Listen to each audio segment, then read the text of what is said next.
শিল্প তালুকে শিল্প নাই, কাজ হারাচ্ছেন শ্রমজীবীরা, চারিদিকে উন্নয়নের বাগাড়ম্বর। তাহলে রাজ্যের চিত্র এমন হচ্ছে কেন? ধর্মনগরের সোজাসাপটা প্রশ্ন তুললেন বাম শ্রমিক নেতা মানিক দে। আজ ধর্মনগরে বাম কৃষক শ্রমিক সংগঠনের আহ্বানে 10 দফা দাবি সমর্থনে জেলা শাসককে ডেপুটেশন সহ 3 ঘন্টার ধর্ণা কর্মসূচি ছিল। এই কর্মসূচির আয়োজক ছিল সিআইটিইউর ধর্মনগর মহকুমা কমিটি।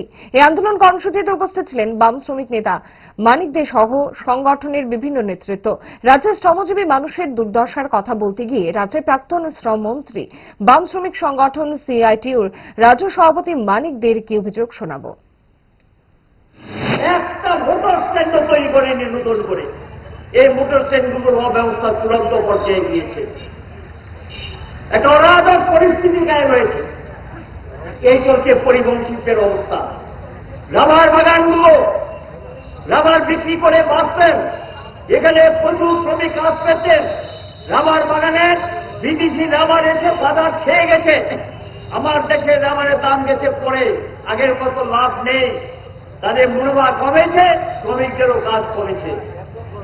এবং এই রাবার শিল্প ত্রিপুরার যে অর্থনীতিকে চাঙ্গা করেছিল, মজবুত করেছিল, সেই রাবার শিল্প এখন দুর্বল হয়ে গেছে। আগরতলা শহরে উজ্জ্বলনগরের 60টা ফ্যাক্টরি ছিল বামফ্রন্ট সরকারের সময় করা, এখন মাত্র 12টা ফ্যাক্টরি চলছে, বাকিগুলো দরজা বন্ধ হয়ে গেছে। এখানে কাজ করতেন কয়েক হাজার শ্রমিক, তারা কাজ হারিয়েছেন। অরুণনীতিনগর শিল্প নগরী, এখানে কাজ করতেন কিছু, এগুলো বন্ধ হয়ে গেছে। যাবেনটা কোথায়? ভালো খাবার দেখে অম্বলের কথা মনে পড়ে, তার সমাধান তারা। 5 দশক ধরে গ্যাস, অম্বল ও পেটের সমস্যার একমাত্র সমাধান গ্যাস নল।